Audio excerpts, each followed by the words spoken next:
Yeah, so for the feedback, I'll prioritize anyone who's here, and then I'll make my way through the like purple names. So is there anyone who wants to go first? Well, I can say that I've posted my work on an art station tonight. Oh, cool. You're going to, or you already have?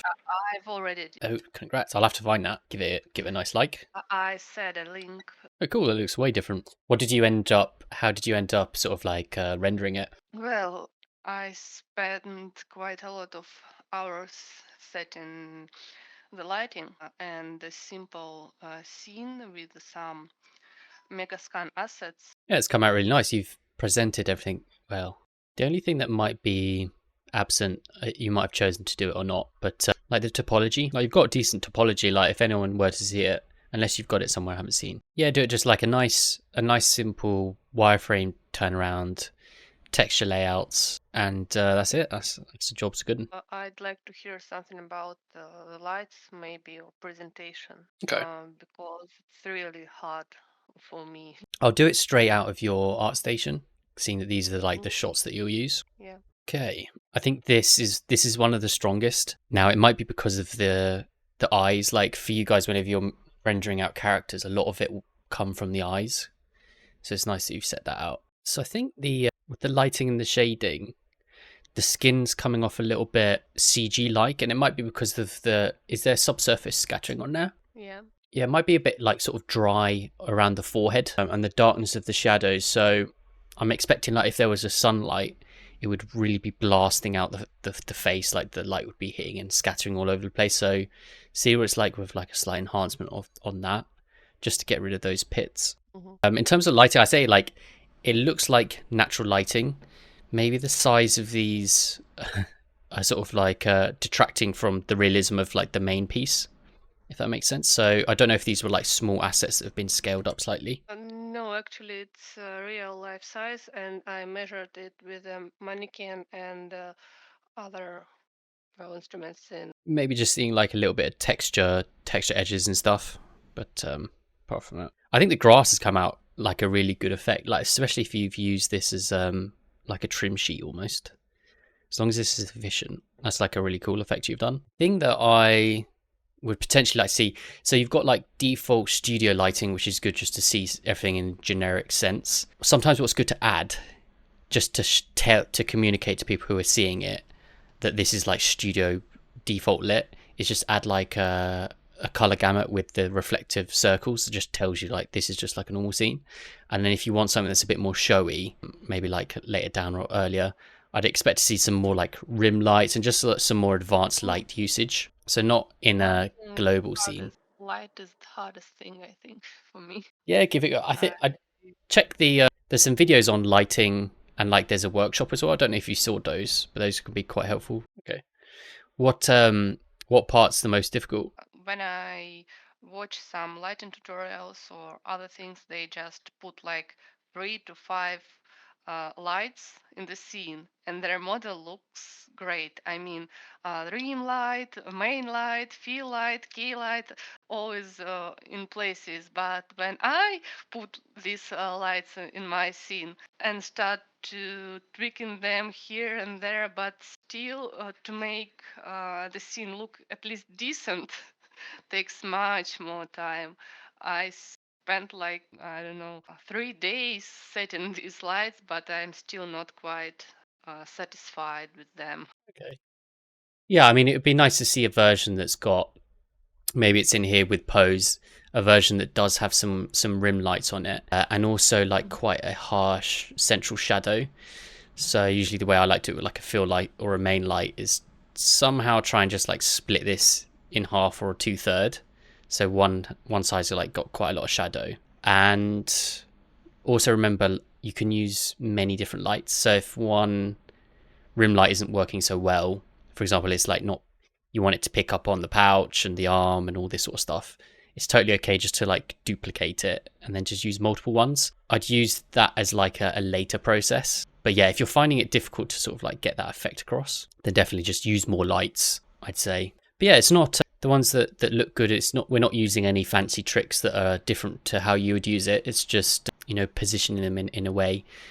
You're definitely making sure that you've got off to the side, like your previewer, and then you're using the like position via camera to sort of like design that. I know you've submitted it now, but give it a go. Give like another the go of. I'd at least like to see a version of it, because it could be that it just looks good, and you've been stuck in like this modeling and texturing for too long. Do you know what I mean? So it might be worth like getting some feedback for that version, like the well lit version. Yeah, because this can get pushed way further with lighting. The lighting is like the extra. God, it's like the extra 60% sometimes. You'd also, because you've got an obsidian style or flint style up here, it'd be good to like enhance that effect by just adding some more custom lights that are surrounding that. So I don't know if you did any like transmission or subsurface. I think you want to enhance that, and the specularity and roughness is dominating that surface.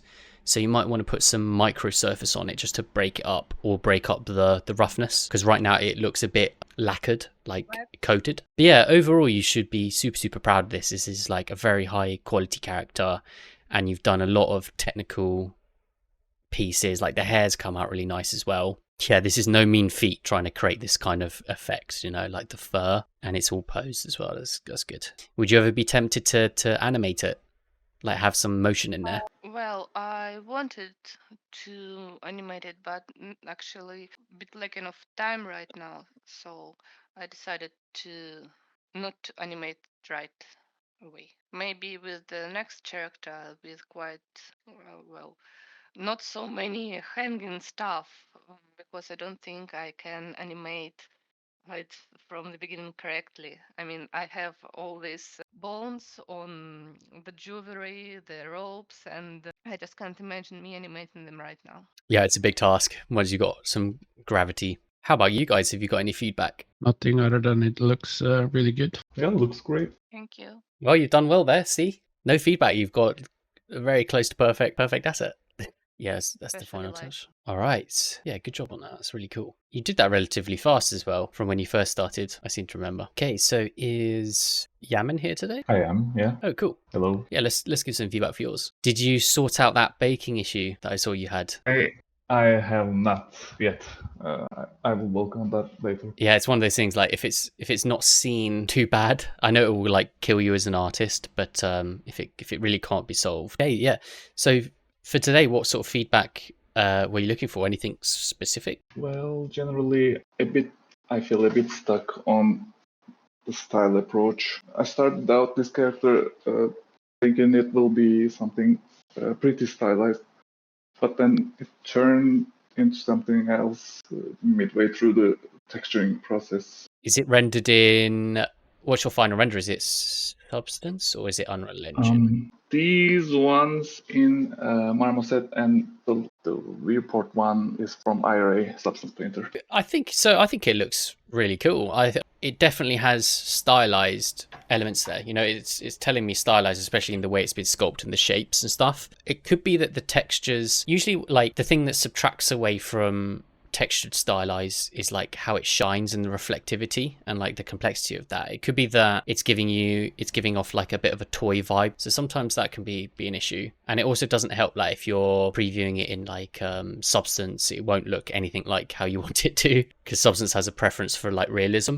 Oh yeah, absolutely. I think this is one of the challenges with the upcoming character, is that it's going to be rendered in Unreal Engine, but it's not going to be like pure realistic. It's going to be somewhere in between, maybe just a bit more realistic than this vibe. But like Unreal Engine really lends itself to realism. It's like almost designed for that, so it's hard to get stylized. But yeah, at this stage, I mean, if you wanted to push the style, I would suggest removing a little bit of noise or trying to make the effect a bit more bold. So you can see on the gold here, just get my pen. Yeah, you see on the gold here, there's like, there's quite a lot of dabbled noise. So you want to standardize that, but you want to keep the areas that are like really bold like this. So we could be going back to the drawing board when it comes to texturing. And so there'd just literally be two transfers there. So you'd have like the stain, and then you'd have the main gold. And then with the edge wear, you would have it really high contrast, so it wouldn't be blending as much. I think that will bring back a bit of the like stylism. And that's the thing with the skin as well. Instead of doing the pores everywhere, you might just want to tactically put pores in only a couple of places, just to say, like, just to communicate, like, okay, there's pores around the cheek, and then the rest of it you just keep quite standard. So it's just simplifying it. Is it your first sort of stylized of this type? Yeah, I guess. This is also my first time trying out the warp projection in Substance Painter. Okay. What did you use that for? The skin texture mainly. Oh right. So did you get like a texturing XYZ or something and then paste that on? Yeah, I did. Ah well, see, that's like a realistic workflow, isn't it? So that's why your stylized is coming out like that. Yeah. I think Definitely. I think one thing to get used to is that that's like a flashy process, but it's not necessarily the one you want to use all the time. Sometimes I take preference on just painting it in Substance Painter nowadays. Like it actually has like a better effect, unless you're doing like CG or high UDIM stuff. To be honest, you don't want to really do too much warp projection unless it's really convenient. But the warp projection creates quite a lot of noise, whereas the brushes that you use in Substance are really confident and you can see them from a distance, so they just translate a little bit better for games. So yeah, you could dabble with that. Maybe just take off that and try and redraw pores and any sort of wrinkles in the most simple sense that you can think of, and then just see if it changes. It makes it look more stylized. Because if you look at the contrast, you've got like this.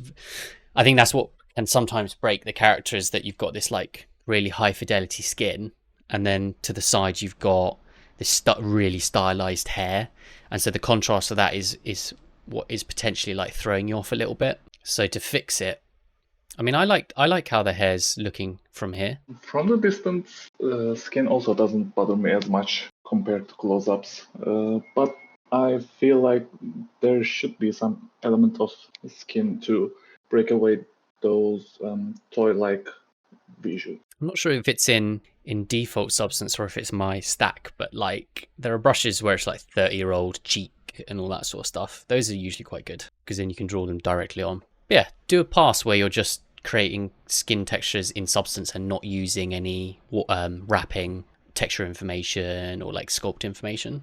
See how it comes out. Yeah, for sure. I'm gonna probably take out most of the high frequency details after this. Yeah, because if you look at it, like the way so I've got a huge screen here. This is almost the size of my torso, and I can't see any sort of like pores or anything. And if we were going to zoom into it, we'd want it to look like this anyway. We'd want it to look nice and smooth. So yeah, just like using really big ones, I reckon. You could also, when you've got something like that, it's nice to take inspiration from like concept artist art. So this one might be hard to find. Just see how they try and like draw gold. You'll have to look for a very specific theme though. I mean, you know, like if you want to go really stylized. Okay, that's not what we want. The standard stylized on ArtStation Gold. Okay, we're getting a little bit closer with these sorts of things. Yeah, how do you basically want it rendered? Do you want it to be realistic materials? Or would you be okay with like a bit more painterly style in there on the base color? I've never thought about that actually. I guess from this point on, I could keep the realistic materials. Yeah, I think what you found difficult is like you hadn't defined it early. Sort of are my materials going to be realistic? Is the base color going to be stylized? Because there's a different mix of events that are happening there. I think with yours, you should stick to like realistic material representation, but with a simplified effect to make it look stylized. So the only thing that you've got here is like quite realistic. Like if you look at the gold, how it's broken up there, I would say that that's quite realistic. Whereas maybe you want to go back to the base color, just like smooth it up, maybe introduce some more simple forms. Not painting them in, but like definitely making them more simple. I mean, you could even experiment with painting some base color in there, just to like give it a cool effect. But yeah, really cool. It's nice and high quality. Yeah, low poly's looking good. There's nothing that's really sticking out to me. Oh, it was good that we did the optimizations of it. Yeah, that was cool. That's definitely how I'd sort of like lay it out. But to this day, it still feels so out of place comparing it to the rest of the body, polygon density wise. Oh, because that's so low poly. Yeah, it doesn't sit right with me. Well, never underestimate the effects of a normal map. Yeah, Unwrap's looking nice. Is it all on one texture, or have you used multiple sets? I've used multiple. I think 4 of those texture sets are UV laid out. I see how you've done it, yeah. Cool, yeah, I think that's Unwrapped to a high standard. I don't really have any feedback. It's like well optimized. You've squared some stuff off.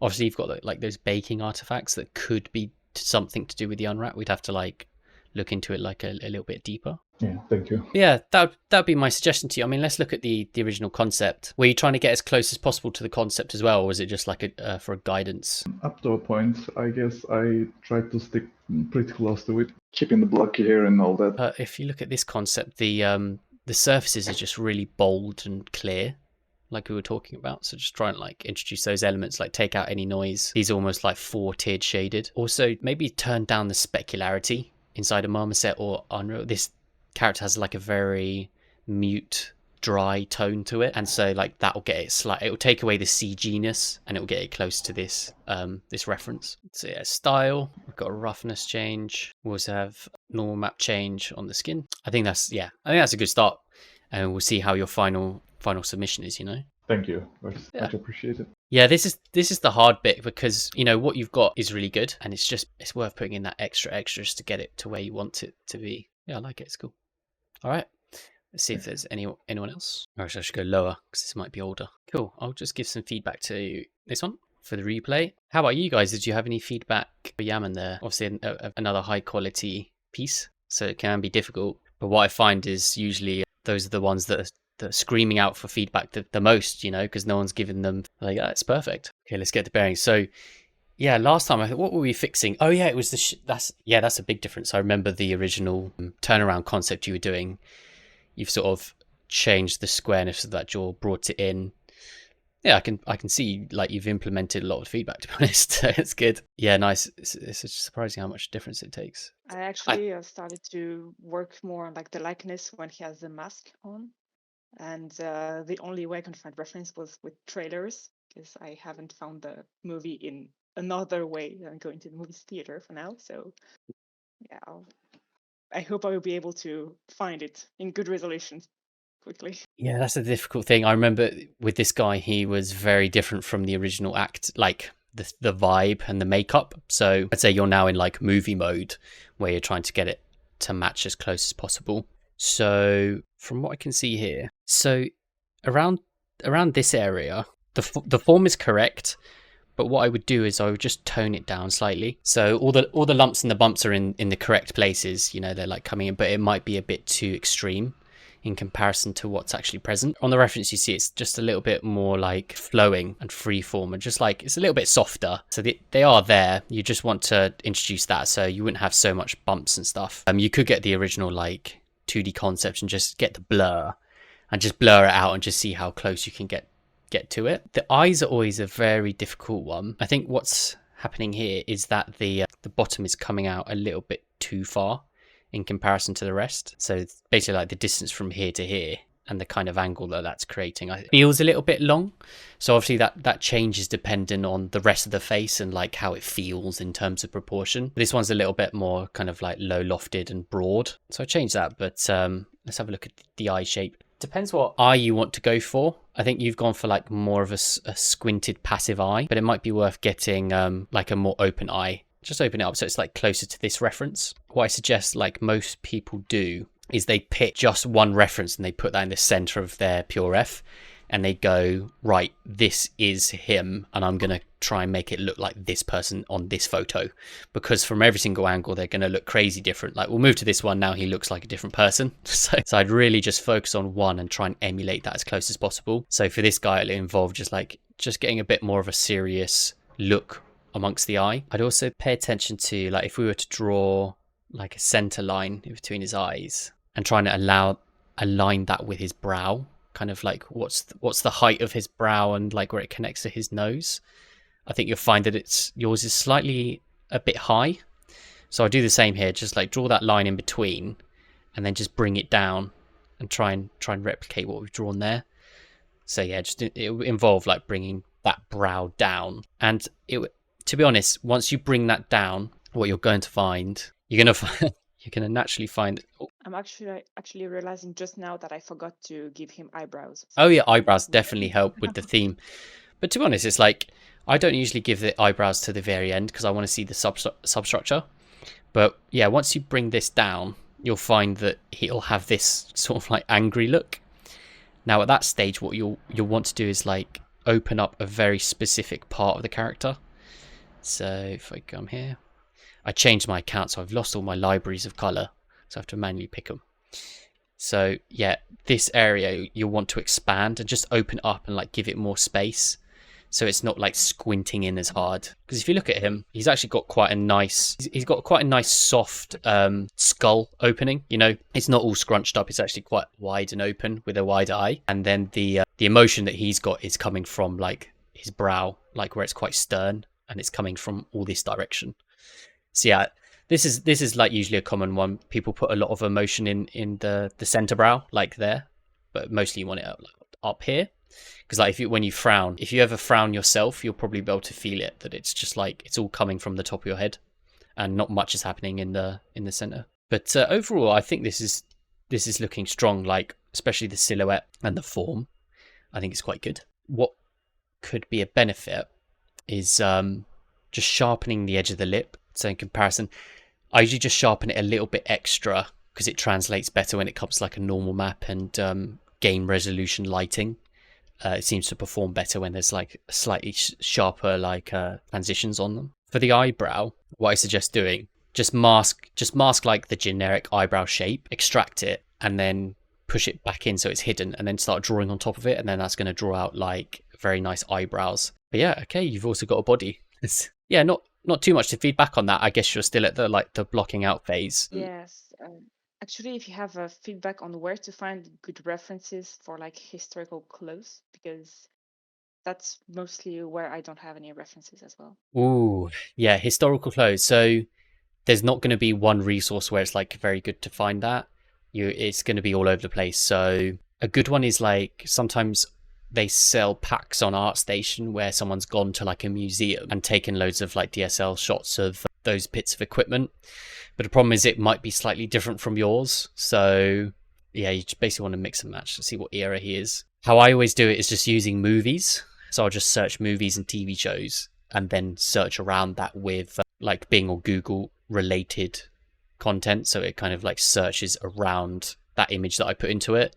That's sometimes quite a good way. But yeah, when it's referencing, there's no one source that you can really tap into. It's just like whatever you can find on the internet. The difficulty with movies is that 24 frames per second, so you get a lot of motion blur in there as well, and it will also be pixelated. So it's very seldom you'll find like a Blu-ray version or like an HD version. But yeah, it's looking really cool. From a distance, it kind of feels that his face is elongating slightly. Just from a distance, I'm just sort of looking. It might be his hairline could be too high on this sculpt, and that's why it's making the face look long. Or it could be that his jaw is actually from this angle, is actually quite big. I don't know if they've done anything extra there. Or maybe the shadow is hiding it. They did. Yeah, I was wondering what was going on there. It didn't make too much sense. I actually found a video where they are presenting like the changes and the mask that they made. Oh, cool. Really good. Yeah, post it. It's in French though. I don't know how the subtitles work, if they are good on YouTube, but yeah, really good. So my suggestion for you for like the next stages of the whip is, I think this is at a good state. Now what you want to just pick this concept and try and match it as close as you can, and don't be afraid to make it really asymmetrical as well. It might be nice to upload a version that's like a little bit more lit with so there's no harsh shadow, so we see like the face shape and stuff. Even though the eyebrows are missing in this, that can make the face feel long. I know it sounds strange, but it's like when someone sees a face and they see all that empty space, it like translates and confuses like our systems. So yeah, get everything in as soon as you can, like the eyebrows, open up the eye. What else? Yeah, I think that'll be a good start. thank you very much. I'll tell you what I'd like to see as well. Try and add a bit more detail into the collar, because this is eventually going to be a bust, right? So in your future shots, it might be nice to just like have that present, just so it gives a bit more of a feel and a vibe. So once you've got this like these like flicking out and stuff, you know, it's going to seat nice as a portrait, and then we'll be able to measure these up against each other and then get more sense of the scale. So yeah, just an introduction of that. Cool. Okay, thanks. Yeah, really good quality so far. Like in terms of face sculpting, I can see lots of like landmarks. You put a lot of effort into the forms here, you know. How about you guys? Any other sort of feedback? Yeah, mine, please. I thought we want to say something about the portrait. I just have one question to Ursula. correct? Yes. I just wonder, do you use camera position in ZBrush? I mean, you can fix your cam, load it as separate file, and every time you work on a model to check on proportions and other stuff, you can just use this file to set your camera exactly as it was set the previous time you worked on the model.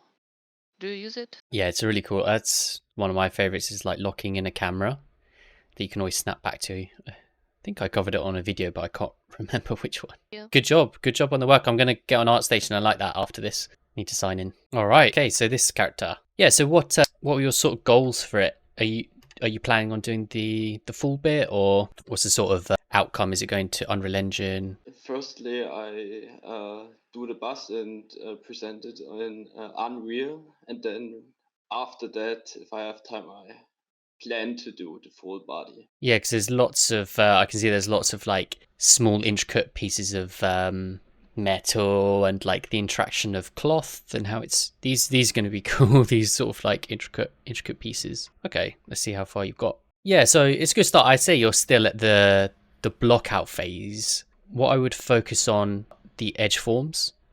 So one that I can see quite early is like, for example, just the shape language of the Spauldron. It's a very broad and then like flicks out. It might not seem like much, but it will make a big impact to like the final result. So just try and implement that. Like, can you see how yours is going outward slightly? These little changes. So just push that in and try and get it as close as possible. I don't know how close you're trying to match it, but maybe that the center talisman piece is a lot larger in comparison to how it is here. So, you know, she's got a very, I think part of her character and in selling it is that all of this is very delicate and intricate. And so the scaling and the sizes of it is going to be very important. So I try and match that as close as you can.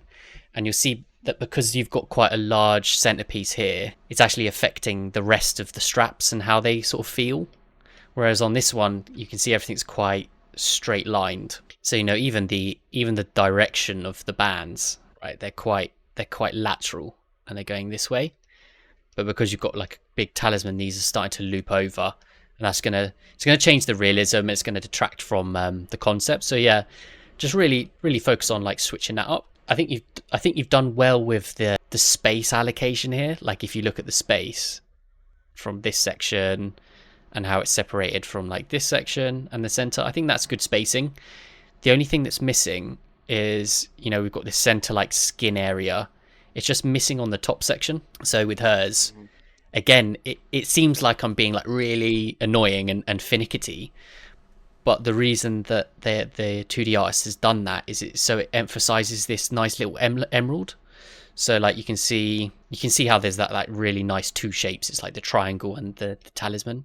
So yeah, you've just lost that a little bit. So reintroduce that. It's going to be super important. Let's have a look. But yes, I like what you've done here with the overlapping. Just have a think about how you're going to translate this into an asset. So are these going to be single straps that are low poly, or is this going to be one big surface that you bake normal maps onto? You know, so is this going to be one?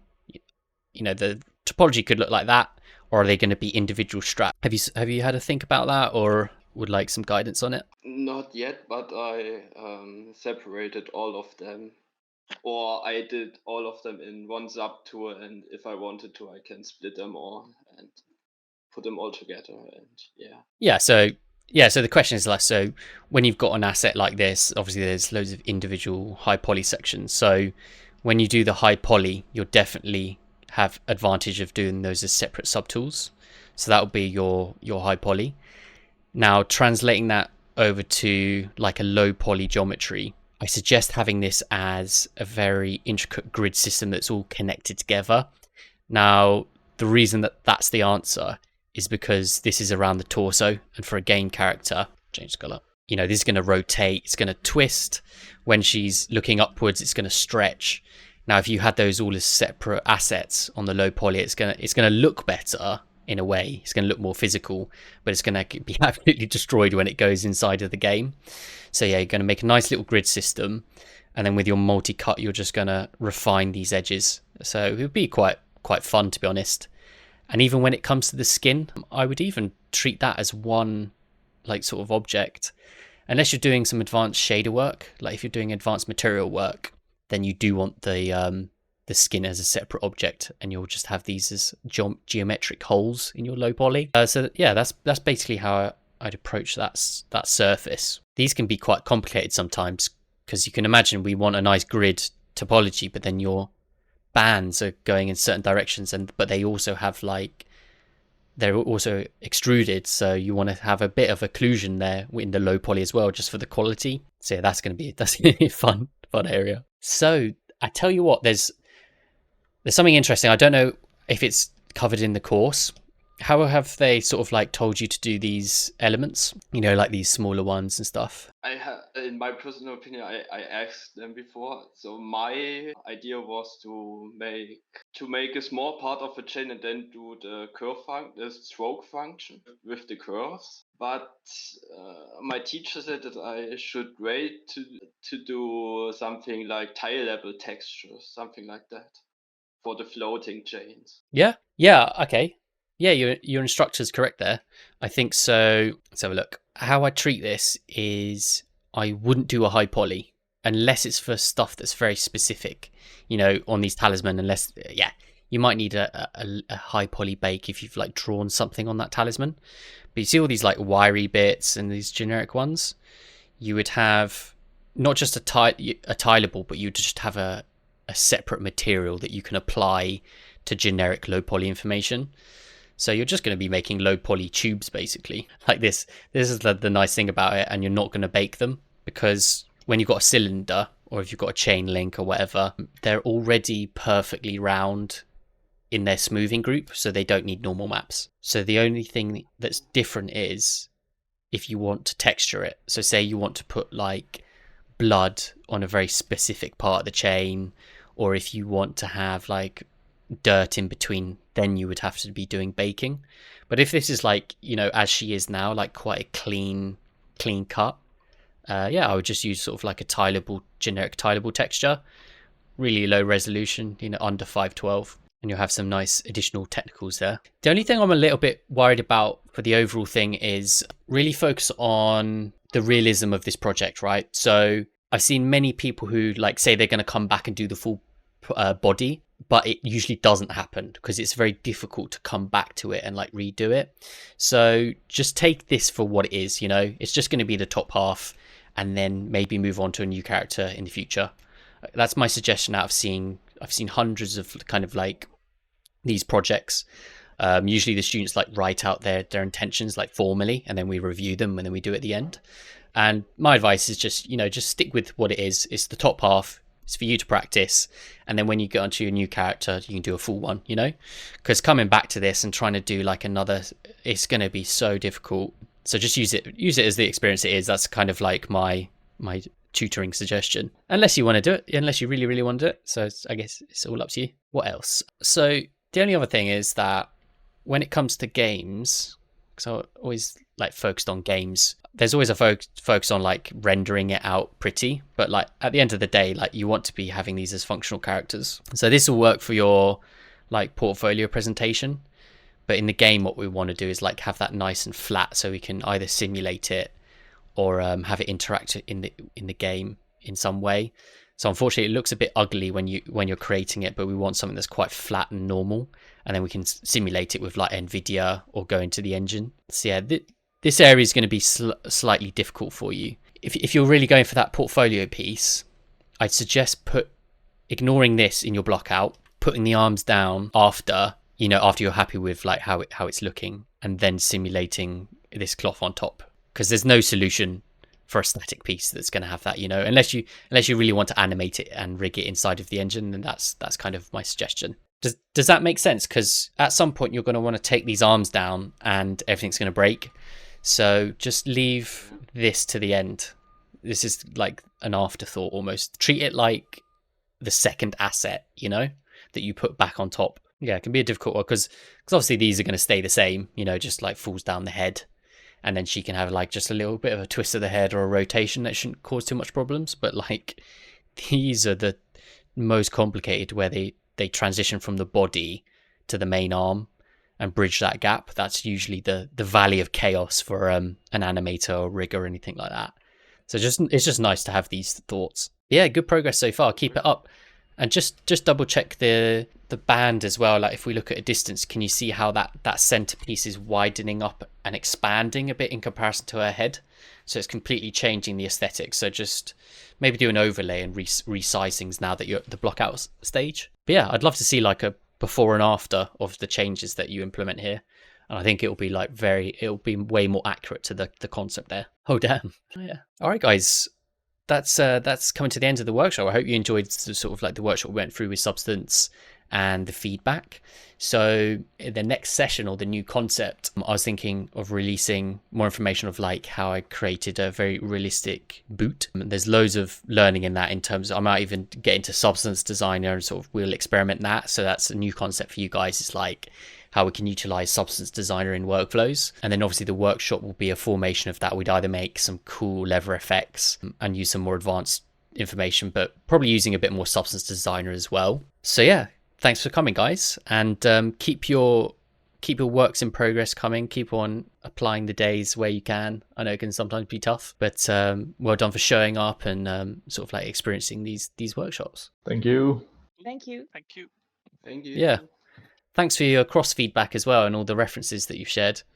They're definitely going to help out everyone when it comes to those. Cool. All right. Enjoy your rest of the week, guys. Catch you around.